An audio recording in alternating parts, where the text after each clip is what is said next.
Did you know if you don't connect your mic to the computer, you won't get any audio? Hi, I'm Johnny Mac with Take 2 of today's Daily Comedy News. Luckily, I caught that error pretty quickly.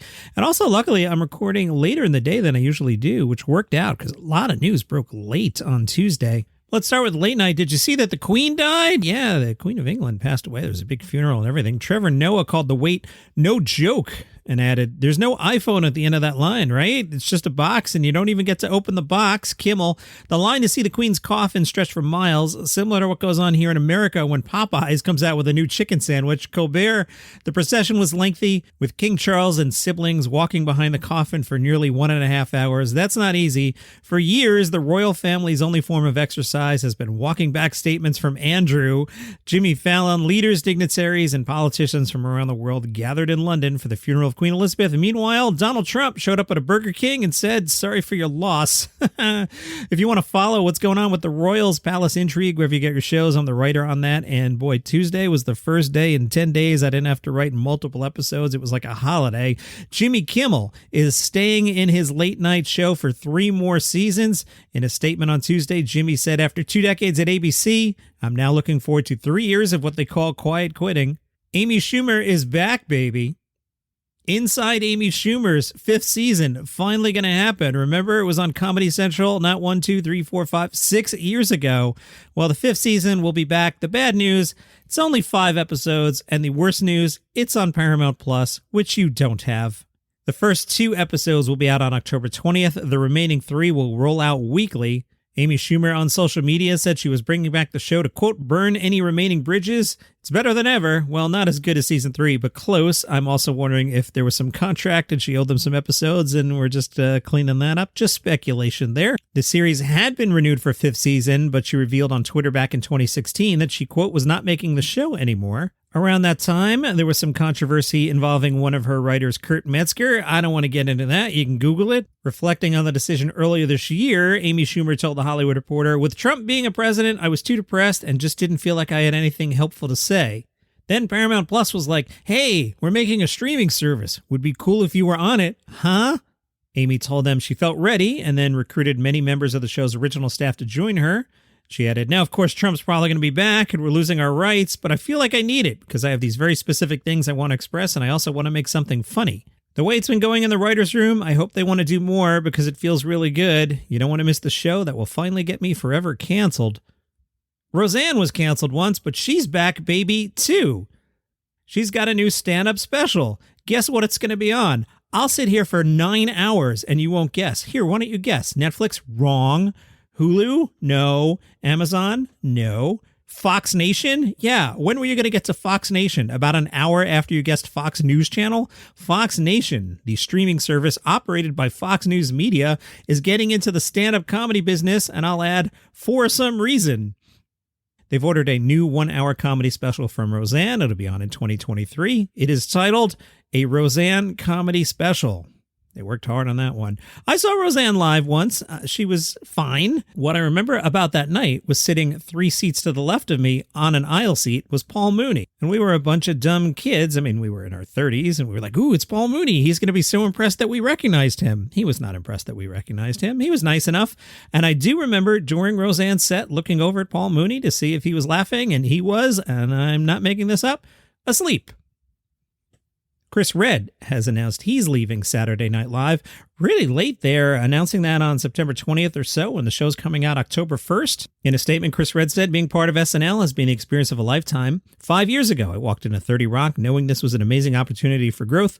Now with friends who have become family and memories I will cherish forever, I'm grateful to Lorne Michaels and the entire SNL organization from the bottom of my heart. I can't thank you enough." I'm about to spoil the heck out of Patton Oswalt's special.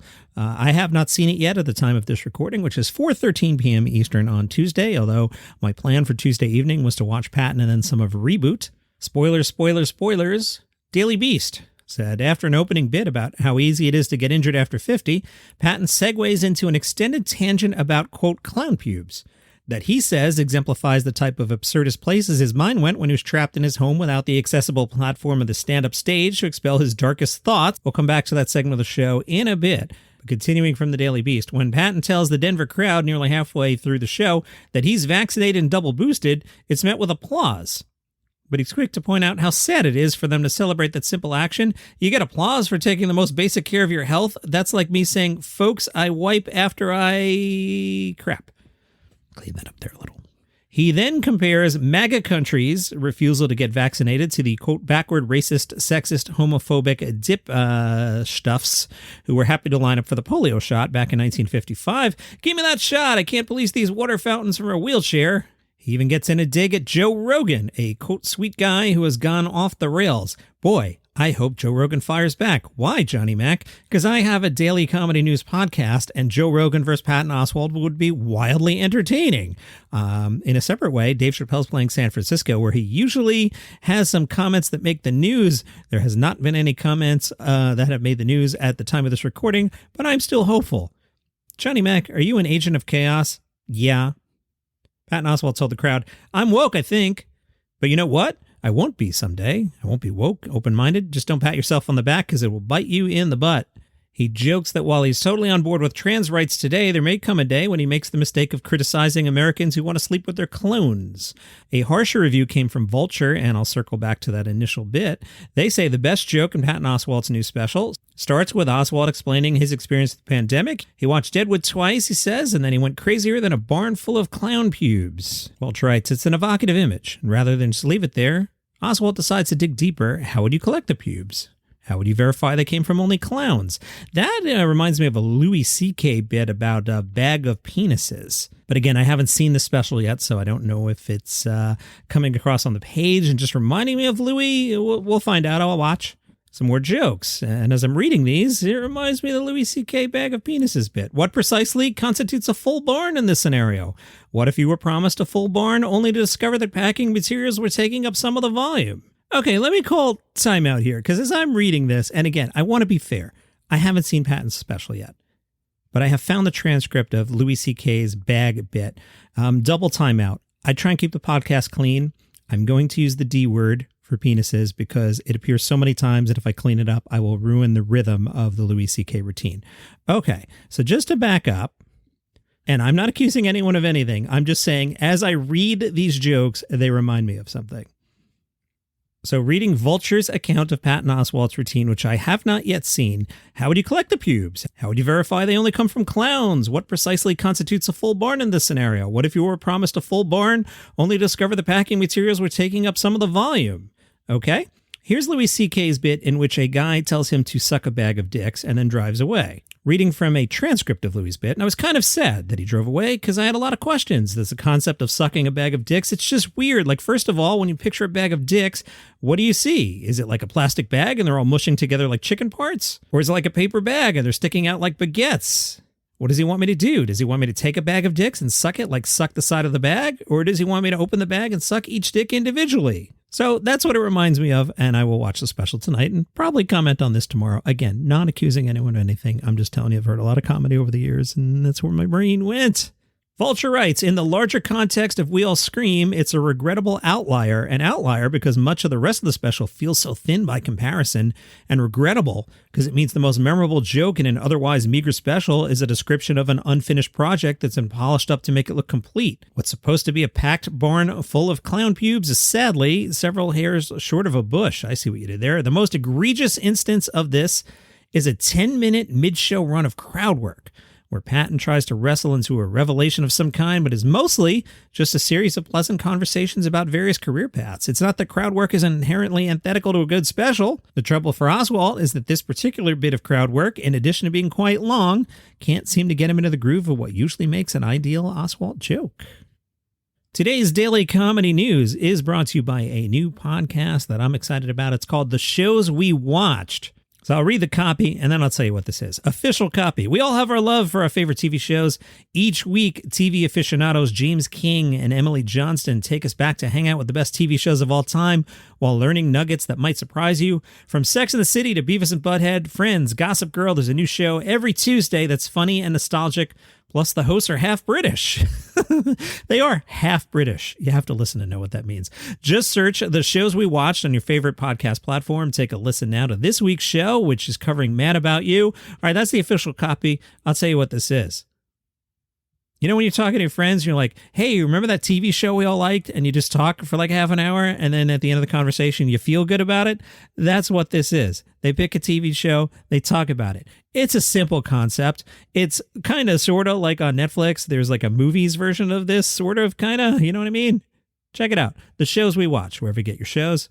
Shout out to Tom, who emailed me on the side. I mean, everybody emails me on the side, but he shared some nice words about the show and some thoughts about improving the show. Tom, I appreciate you listening every day. And if anybody else wants to email me, the email address is in the show notes.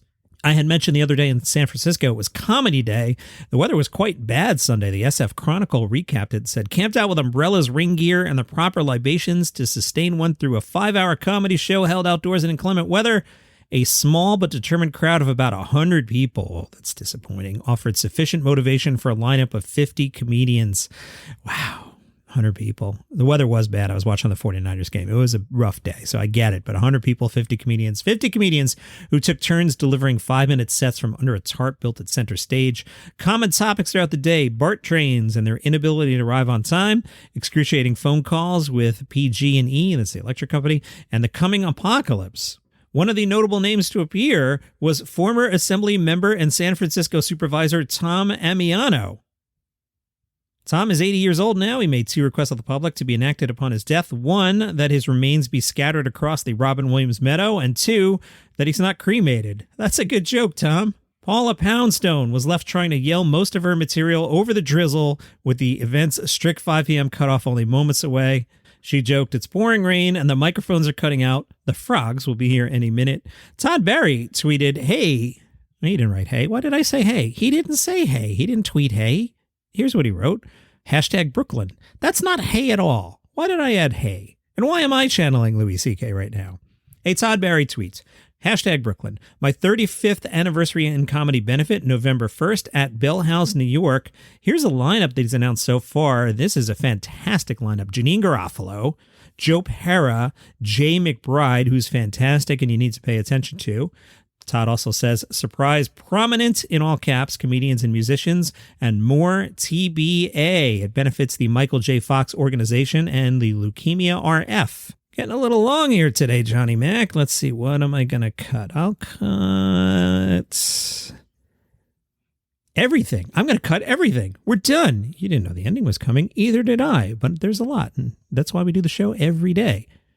And you can follow the show for free on Apple Podcasts or Spotify, wherever you get your shows. All right, come back tomorrow and you'll find out what I cut.